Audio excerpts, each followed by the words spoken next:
अगली खबर का रुख करेंगे। धर्मनगरी हरिद्वार में मकर संक्रांति स्नान पर्व को लेकर पुलिस प्रशासन ने पूरी तैयारियां कर ली हैं। आज हरिद्वार के ऋषिकुल ऑडिटोरियम में स्नान पर्व की ड्यूटी पर तैनात किए गए पुलिसकर्मियों की ब्रीफिंग की गई है। हरिद्वार के एसपी सिटी स्वतंत्र कुमार ने सभी पुलिसकर्मियों को ड्यूटी पॉइंट के बारे में विस्तृत जानकारी दी है। एसपी सिटी ने बताया है कि पूरा मेला क्षेत्र को 7 जोन और 17 सेक्टर में विभाजित किया गया है। पर्याप्त संख्या में पुलिसकर्मियों की तैनाती की गई है। साथ ही उन्होंने बताया है कि भारी ठंड को देखते हुए हर की पौड़ी पर एम्बुलेंस की भी तैनाती रहेगी और भीड़ का दबाव बढ़ने पर ट्रैफिक डाइवर्जन प्लान भी लागू किया जाएगा।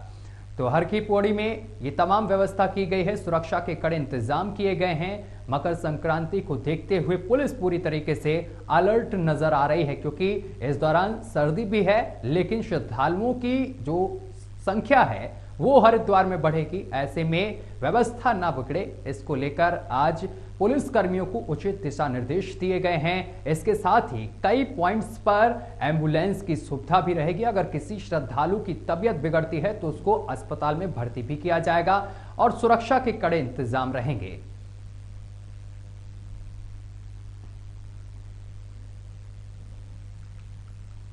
लेके ये ब्रीफिंग थी। इस पूरे मेला क्षेत्र को 7 जोन और 17 सेक्टर में बांटा गया है। इस बात का विशेष ध्यान दिया जा रहा है कि जो भी श्रद्धालु यहाँ पे स्नान करने आ रहे हैं उनको स्नान करने में कोई असुविधा ना हो और वो सहूलियत के साथ स्नान कर सकें और अपने गंतव्य पे फिर वापस सकुशल पहुँच जाएं। जिस तरह से ये तो श्रद्धा का विषय है। श्रद्धा लोग इसमें श्रद्धा के अनुसार आते हैं और भीड़ तो रहती है। इसको ध्यान में रखते हुए, भीड़ को और ठंड को ध्यान में रखते हुए एडीएम साहब और जिला प्रशासन से इस बात का अनुरोध भी किया गया है कि हर की पैड़ी क्षेत्र में और आसपास एम्बुलेंस की भी व्यवस्था रखें, जिससे अगर किसी को कोई प्रॉब्लम आती है तो उनको तत्काल हॉस्पिटल की सुविधा प्रोवाइड की जा सके।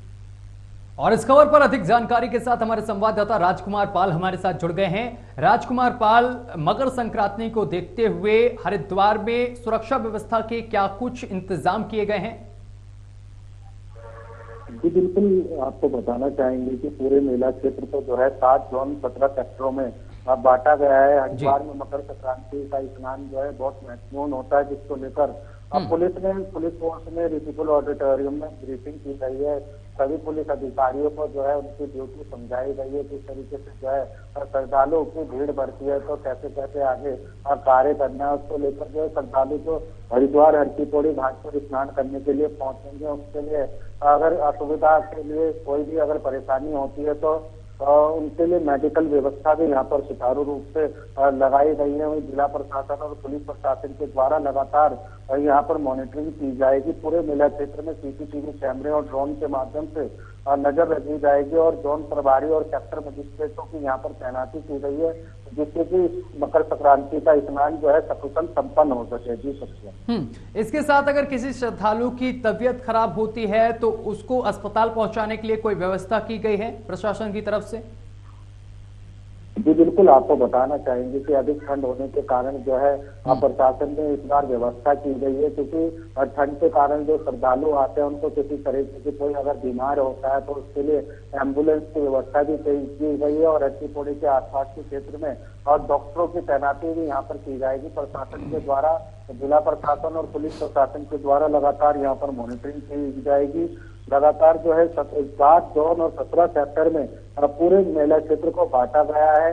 सेक्टर मजिस्ट्रेटों की यहाँ पर तैनाती की गई है और ड्रोन के माध्यम से भी यहाँ पर नजर रखी जाएगी। अगर भीड़ का दबाव ज्यादा बढ़ता है तो जो रूट डाइवर्जन प्लान भी यहाँ पर लागू किया जाएगा, जिससे कि श्रद्धालुओं को आने में किसी तरह की कोई परेशानी ना हो। राजीव कुमार, इस बार कितने श्रद्धालु आ सकते हैं, क्या कुछ संभावना जताई जा रही है? और जहां पर श्रद्धालु डुबकी लगाएंगे वहां पर क्या गोताखोरों की टीम भी मौजूद रहेगी?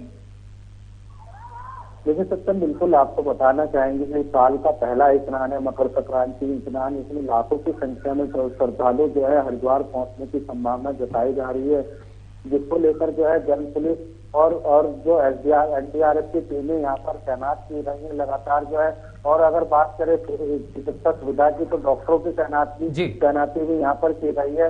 लगातार पुलिस बल के द्वारा यहाँ पर जो है टप्पे टप्पे पे निगरानी रखी जाएगी और साथ ही किसी भी श्रद्धालुओं को कोई परेशानी ना हो उसके लिए अलग से पुलिस ने यहाँ पर व्यवस्था बनाई हुई है। जी चलिए, बहुत बहुत शुक्रिया आपका हमारे साथ जुड़ने के लिए, तमाम जानकारी साझा करने के लिए।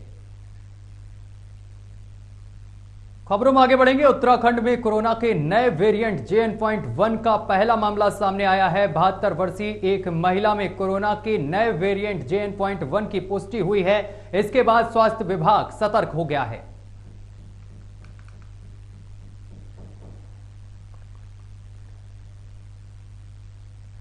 तो बताते चले कि कोरोना की पुष्टि हुई है, जिसके बाद JN.1 वेरिएंट सामने निकल कर आया है। इससे अब स्वास्थ्य विभाग पूरी तरीके से सतर्क नजर आ रहा है। खबरों में आगे बढ़ेंगे। उत्तराखंड में अगले 5 से 6 दिनों तक बारिश और बर्फबारी के आसार कम नजर आ रहे हैं।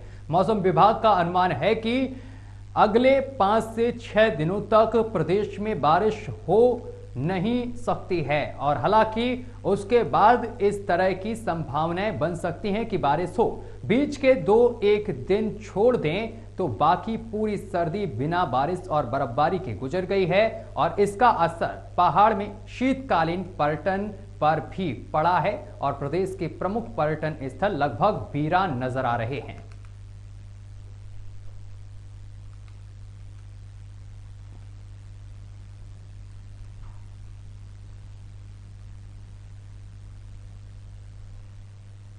तो 5 से 6 दिन और बर्फबारी और बारिश नहीं होने की संभावना मौसम विभाग की तरफ से जताई गई है और इस कारण आपको बताते चले कि पर्यटकों का आना जो है वो कम रहा है और इससे पर्यटन क्षेत्र में प्रभाव पड़ा है।